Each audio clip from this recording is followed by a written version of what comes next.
This week on QDL, we talk about women in metrology. It's a fascinating field, and if you are a woman or you know women who have an interest in science and technology, you will want to watch when we come back.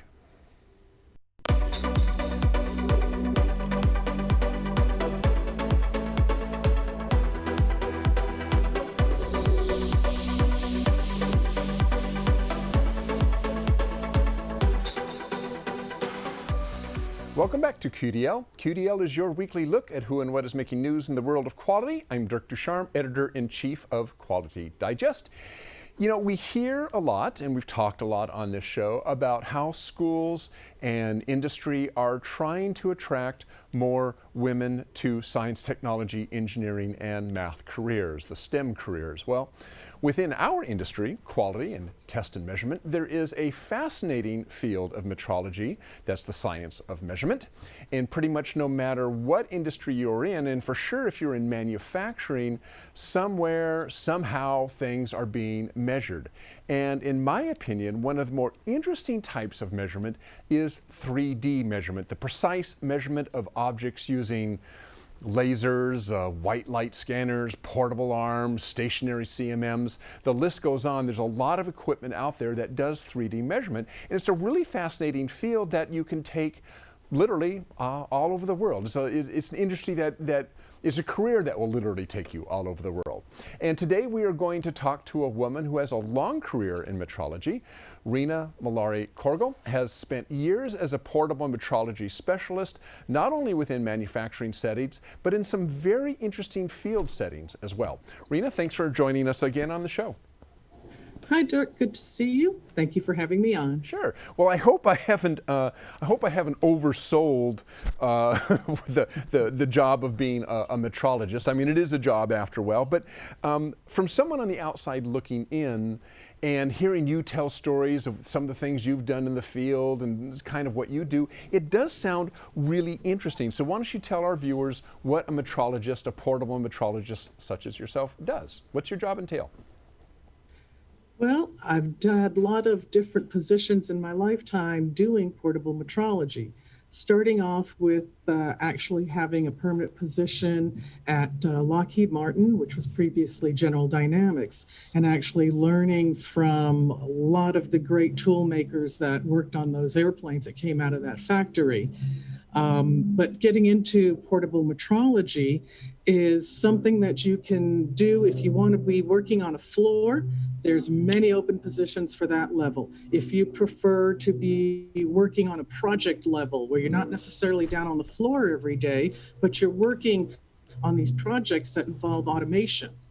Automation is the wave of the future, so definitely there's a big opportunity in that area. For advancement in the field of metrology or learning how to actually get into it, I'd say give somebody on our Coordinate Metrology Society's committee a call. We know a lot of the industries, we know a lot of the places that we could help guide you in the correct direction on who to call and where to look. If you like to travel, you may be wanting to be a service technician, where they are sent on many different places, many different tasks, and traveling the world or just the country. It's really up to you. Then there's positions like I talked about with automation, where you can actually find a city that you might find attractive, and there'll be a great company to work for in that city there that's going to be using high precision 3D metrology to solve their manufacturing problems. Can you give me an example? Can you give me an example of that, of maybe something a little unusual or something that maybe you've done either in the manufacturing setting or out in the field? Oh, absolutely. Just recently, I worked at a client site where we had to measure a part of a wing. Part of the elevator. It makes, when it moves up and down, it then will direct the plane for nose up or nose down. Now you've got some hinge lines there. This very complicated piece had to be measured quite precisely. And in order to do so, we used a combination of a stationary CMM and a portable laser tracker. So being able to combine these different tools and techniques in order to make the most of your inspection process is one of these examples. All items need to be inspected, whether it's a car, an airplane, perhaps even just, how big is that bottle of Coca-Cola? Because its volume needs to be precise. So there's opportunities everywhere. Now, I know um, I'm kind of interested in how you got started in this. I mean, I know when I was going to school, most of the engineers were male, but this was electronics engineering at that time. Back in the 70s, I mean, you would have to look far and wide to find a woman female engineer. But I do know that when I was going to school, there were a lot of women civil engineers, and I do know that within the metrology field, portable metrology field, there was a lot of migration, at least it seemed to me, from civil engineering into portable 3D measurement. Was that kind of the case with yourself? You hit it right on the head. I did start in civil engineering, and as part of that, one of your first courses is surveying, land surveying.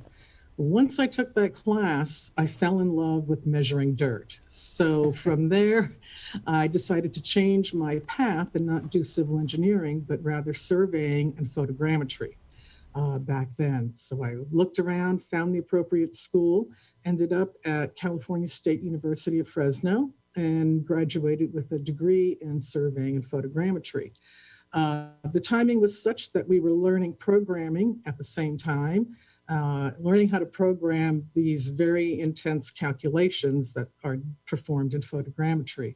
And that's what was able to spur me on to my career in 3D portable measurement.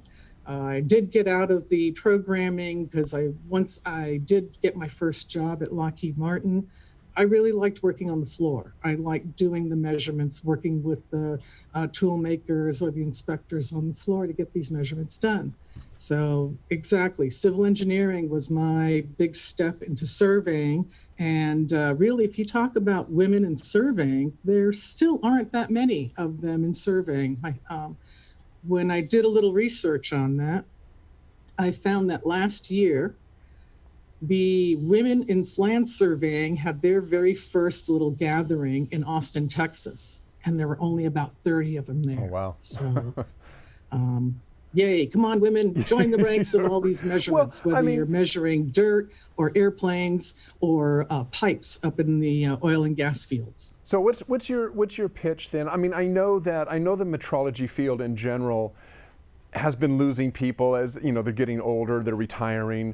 I know the field is constantly looking for people to fill those positions. So what would be your pitch to a woman who is interested in, who likes science and technology and math and kind of that sort of stuff, to look at this as a career choice?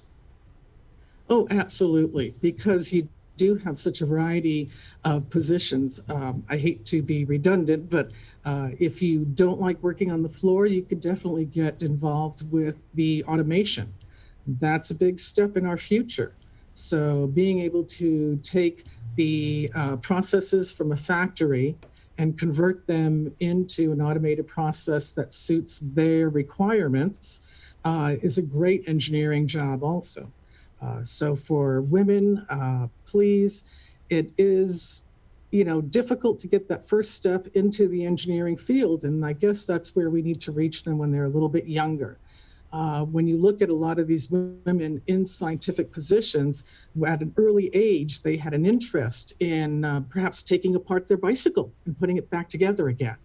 Those are the things that we tried to look for.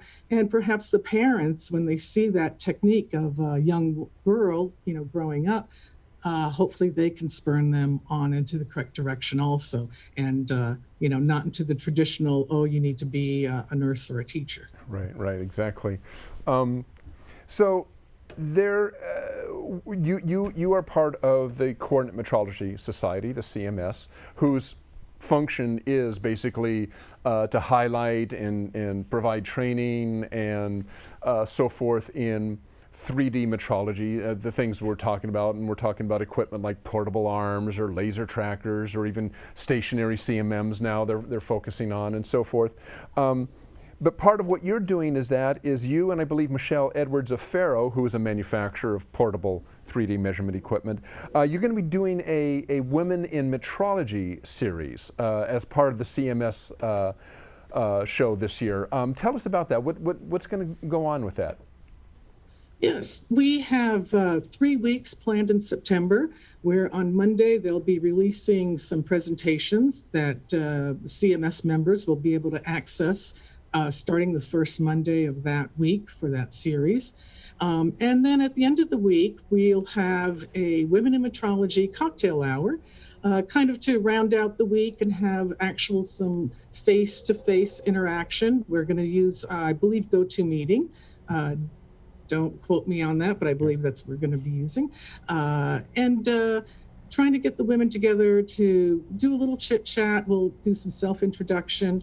And I'd like to get a lot of connectivity between these women because we all know that it does take who you know to help you get advanced and find the right positions and perhaps even just some good advice and guidance on a project. So I'd like to get these women together.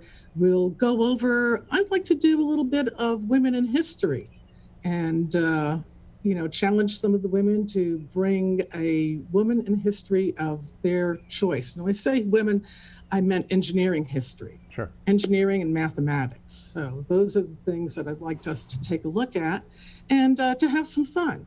I would like us to, I believe we might even play a little quiz game. There's an app called Kahoot, and I believe we can have a little fun having some drinks and playing some games and just doing some chit chat and seeing how we can help each other. It's not limited to females only. We do invite the men. It's not just for females. So please come on down, join us on Thursday at, I believe it's 2 o'clock Eastern, 2 o'clock Pacific and 5 o'clock Eastern. Yeah, and we'll have a link. We'll have a link out to the information page on that underneath the player down there that people can click on and go out and check that out. But I think this networking thing is interesting. And tell me a little bit if this is true. I would imagine that as a female engineer coming up not only through civil engineering but then into in 3D metrology, you were probably one of very few, or maybe just one woman out there doing this. I mean, did you find yourself in that position very often? True. Actually, going to school, there were 3 of us in my class, which is very surprising. One of them, actually, the other 2 did carry on in careers. One went off to, I believe, the space division, and another one did stay in surveying. I, of course, left land surveying and went into industrial metrology. So you will find yourself surrounded by, men, the opposite sex, for the majority of your life in engineering. And I fear that no matter what path of engineering you're going to take, you're going to find this to be true. It still is pretty much a male-dominated career. So networking like this, like what you have coming up, I think is important because that shows not only that there are other women with these interests, but it allows you to build up that kind of that support group, I guess, and other women you can talk to in a similar field. Absolutely, and we're all here to help each other, not only for professionally, but also if you've got some technical questions and you feel more comfortable asking another woman, because sometimes, a woman may not ask a man just because they're going to get man speak. How that can be. Let me explain this to you, little lady. We offer our friendship and technical support. Exactly. Okay, well, Rina, appreciate you being with us again on the show. And there is a link. We will provide a link down to the information on in the entire series, the September speaker series, of which the Women in Metrology is part of. If you're a guy, be sure to show up for that as well. This is going to be interesting information. There's also a larger kind of a general metrology careers seminar that's also going to be going on. So Rina, thanks for joining us today. I appreciate it. Hey, thank you, Dirk, and you guys have a wonderful day today. Okay, you See too. You later. Keep on measuring. Yeah, fun measuring. I encourage everyone to go out to the show. As I said, it is September 10th, 17th, and 14th. September 10th, 17th, and 24th. You can get more information on that. If you follow the link down below, it'll take you out. It'll show you everything that's in the series as well as the Women in Metrology series. And there's also a register link there, so you can click on that and register and sign up for any of the presentations that are going to be going on. So that is our show for today. As usual, if there is someone or something you want us to bring on the show, let us know, and we will do our best to bring them on. Just contact us at qdl@qualitydigest.com, and I'll try to see what I can do to get them on the show. Okay, that is it for today. Thanks for joining us, and we will see you at the next QDL. So long.